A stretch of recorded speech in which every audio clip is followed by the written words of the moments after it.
عليكم ورحمة الله وبركاته. ازيكم حبايبي؟ عاملين ايه؟ يا رب تكونوا بخير. النهاردة هنعمل كيكة اليوسفي الخطيرة دي بمقادير سهلة وبسيطة جدا، وهتبقى هشة يعني حاجة كده قطنية معانا، جميلة جدا يا جماعة، من أجمل الكيكات اللي عملتها بصراحة، ويعني أحسن من كيكة البرتقال. أنا بحب كيكة البرتقال جدا، وبصراحة أول مرة في حياتي يعني أعمل كيكة اليوستفندي كلها باليوستفندي وعصير اليوستفندي والقشر بتاعه، وهتطلع تحفة جدا ان شاء الله. تجربوها وتعجبكم. بس قبل ما نبدأ وصفتنا نصلي على رسول صلى الله عليه وسلم، ونشترك في القناة لو مش مشتركين، وشير مع اصحابكم عشان الفايدة تعم على الجميع. ويا ريت ما تنسوش اللايك والكومنت الحلو بتاعكم اللي بيساعدني. اول حاجة هنا معايا 5 من اليوستفندي، بقشرهم كده عشان اقسمهم واشيل منهم البذر اللي فيه كله، عشان طبعا احنا لو سيبنا البذر ده هيمرر معانا الكيك بتاعنا. بقسم الواحدة 2 من النص كده زي ما انتم شايفين، عشان يسهل عليا ان انا اشيل كل البذور اللي في اليوسفي بتاعنا. بسكينة رفيعة كده، يكون البوز بتاعها رفيع عشان تطلع معانا كل البذر. كل فص سفندي كده هلاقي فيه بذرة او 2 معروف يعني، هشيله بكل بساطة وهيبقى سهل يعني جدا معانا اهو زي ما انتم شايفين. اهو بوريكم كذا واحدة عشان ما تسيبوش فيه اي بذر، ولو في واحدة كده ولا كده يعني كده كده لما نضرب العصير هنصفيه، مش هيبقى فيه اي بذر خالص، عشان هو البذر ده اللي ممكن يمرر معانا الكيك.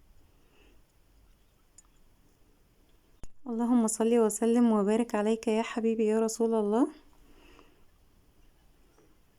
اهو يا بنات زي ما انتم شايفين كده عملت كل الكمية معايا، هما 5 كده في الحجم الوسط ده، عملوا معايا كوباية عصير من غير ولا نقطة مية. اهو شلت كل البذر معاكم زي ما انتم شايفين، وهجيب شفشة الخلاط احط فيه اليوسفي بتاعي وهضربه اهو معاكم من غير ولا نقطة مية، هيبقى عصير بيور كده فريش.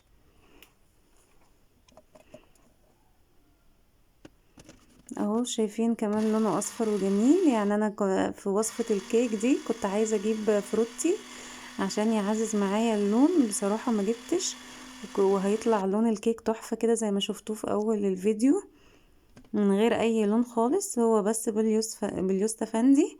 وهحط برضو قشر اليوسفي معانا، وهنا هصفيه كده بمصفى سلك ضيقة. وهنا يا بنات كان النور قطع، عملها معايا وقطع، يعني قطع في وقت غير اللي بيقطع فيه اصلا يعني في العموم.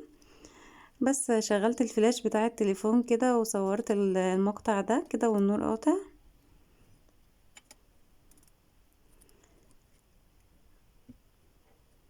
اهو زي ما انتم شايفين، بقيت اقول يا رب النور يجي طبعا عشان هضرب بقية المكونات في الخلاط. كنت ممكن اعمله بالمضرب اليدوي عادي، بس عايزة طبعا اصور معاكم وتبقى الاضاءة كويسة. بس الحمد لله ما تأخرش وجه على طول يعني.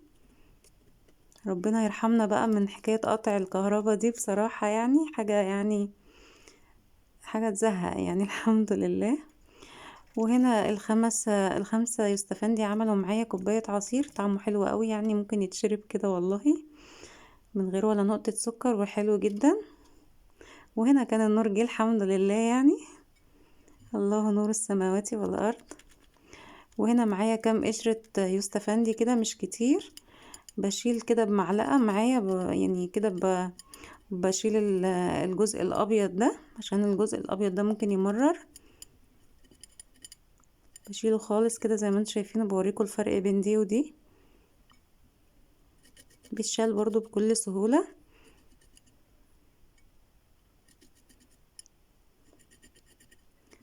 لا حول ولا قوة الا بالله العلي العظيم. اهو زي ما انتم شايفين يا بنات.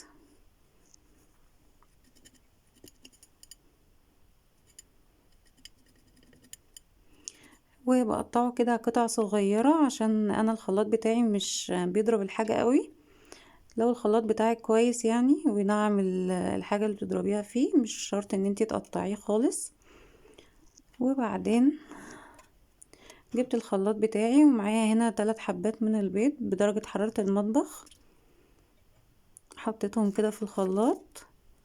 وحطيت 3 باكت فانيليا. هي اساسا ريحة اليوستفندي والقشر بتاعه مش بتخلي فيه ريحة زفارة خالص، بس برضو انا بحط فانيليا. ومعايا هنا كوباية وربع من السكر. السكر ده حسب الرغبة، حسب ما انتي بتحبيها مسكرة او لا، بس اقل حاجة في الوصفة دي كده كوباية. وفي ناس بتحط لها كوباية ونص اللي بيحبوا الحاجة مسكرة قوي، بس انا حطيت كوباية وربع سكر وكان مظبوط جدا. ولازم السكر يا بنات بتاع الكيك الفانيليا يكون سكر فاتح. يعني لو هتعملي كيك شوكولاتة عادي ممكن تحطي سكر غامق مش هيأثر، انما في الكيك ده لازم يكون السكر فاتح، وده من عوامل نجاح اي كيك معانا. وبعدين زي ما انتم شايفين كده حطيت كوبايه الزيت بتاعتي، طبعا الكوبايه اللي بعاير بيها اي حاجه بعاير بيها كله. حطيت كوبايه الزيت وبعدين كوبايه العصير بتاعي وبعدين حطيت القشر بتاع اليوستفندي وضربت كله كده مع بعض. بضرب شويه واريح الخلاط شويه عشان يتضرب ضرب ناعم معايا واللون بتاعه يفتح كده. وده برضو يعني من تكه كده من تكات نجاح الكيك، ان احنا نضربه جامد لحد ما لونه يفتح. واحنا بقى طبعا بنستسهل ونعمل في الخلاط عشان بالمضرب اليدوي هيتعبنا، او بالمضرب مضرب البيض العادي. والدقيق معايا هنا كوبايتين ونص دقيق، انا كنت نخلاهم مرة وجيت برضو نخلتهم تاني، وده عامل برضو من عوامل نجاح الكيك. ومعايا هنا معلقتين كبار نشا ومعلقة كبيرة لبن بودر، وممكن تستغني عن اللبن البودر بس النشا لا، النشا بيبقى حلو جدا في هشاشة الكيك بصراحة وبيديها تست حلو قوي. ومعايا هنا باكت كيك شيف، كيك شيف حلو قوي برضو في الكيكات. وبنخل كمية الدقيق معايا وبقلب عشان برضو كل دقيق غير التاني يا بنات، تقلبي كده واحدة واحدة عشان تشوفي هتحتاجي تاني ولا لا. اهو زي ما انتم شايفين. والكيكة دي كانت ريحتها تحفة يا جماعة، والله احلى من كيك البرتقال. كانت ناجحة جدا معايا وهشة هشاشة مش قادرة اقول لكم قد ايه.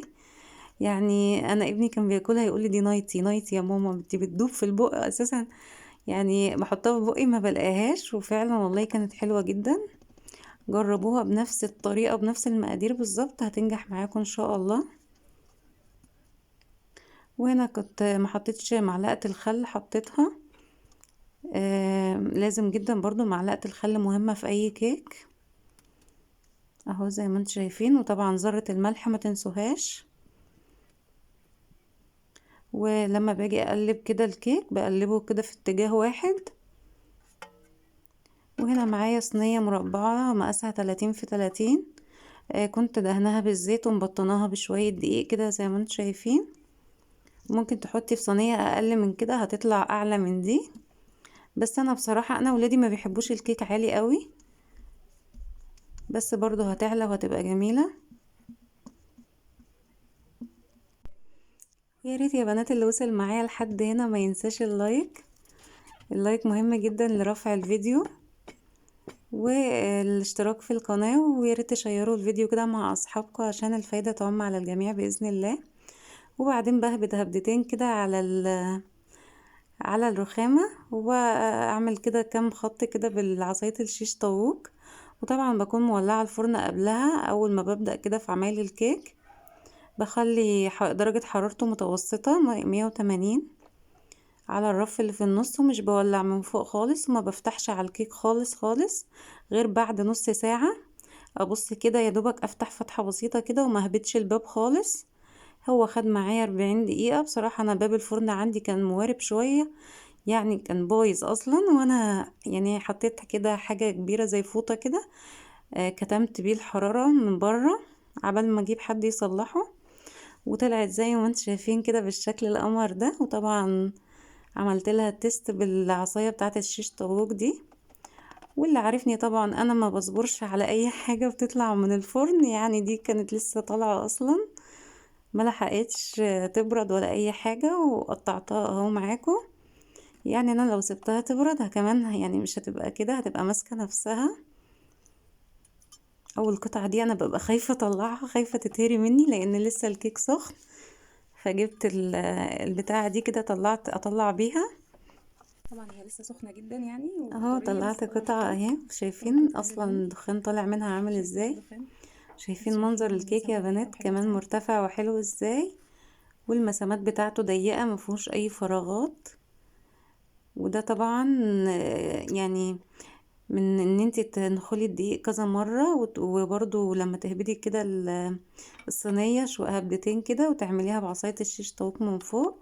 كل ده بيؤدي لنجاح الكيك وما يخليش فيها اي فراغات. شايفين سخنة وطالع منها دخان ازاي؟ طبعا المفروض انا ما يعني مضغطش عليها كده وهي لسه سخنة. شايفين يا بنات لونها اصفر وجميل ازاي؟ لونها تحفة في الحقيقة والله، احلى من التصوير كمان. والريحة في الوقت ده يعني ريحة برتقان، ريحة اليوستفندي أصلا أقوى من البرتقان بكتير. وكانت طعمها تحفة، يعني كل حاجة فيها مظبوطة ما شاء الله. يعني جربوها بنفس الطريقة والمقادير بالظبط وكل الخطوات، هتنجح معاكم. وكل اللي هيدوقها هتعجبه جدا. يعني دي صينية كبيرة بصراحة مش صغيرة، بس ما قعدتش. اهو شايفين الطراوة والهشاشة بتاعت الكيك كمان من قلبها من جوه عاملة ازاي؟ لونها فاتح ولا غامقة ولا اي حاجة، ولونها اصفر وجميل، وريحتها وطعمها مش قادرة اقول لكم يعني قد ايه. ممكن برضو تعملوا لها صوص، بس انا ما حبيتش اعمل صوص المرة دي. اهو ده كده تاني يوم لما جيت افطر بيها، قلت برضو اقطعها كده قدامكم واوريها لكم. وهشرب معاها شاي بلبن حلو قوي. انا بكون بعمله الحاجه في وقتها، ما بحبش اكلها يعني على طول، بحب اكلها تاني يوم. بس ولادي بقى اللي مش بيبقى عندهم صبر اصلا، فبقطع الحاجه وهي لسه سخنه كده عشان بيبقوا مستعجلين. وهنا يعني تاني يوم ولا نشفت ولا اي حاجه، ولو قعدت معاكي كذا يوم على كده هتلاقيها هشه زي ما هي، لان خطواتها اصلا ومقاديرها مظبوطه. اهو زي ما انتم شايفين ما شاء الله عليها، جميله تحفه جدا. وبألف هنا وشفا على اللي هيجربها ان شاء الله. واشوفكم ان شاء الله في فيديو جديد. بحبكم في الله، مع السلامة.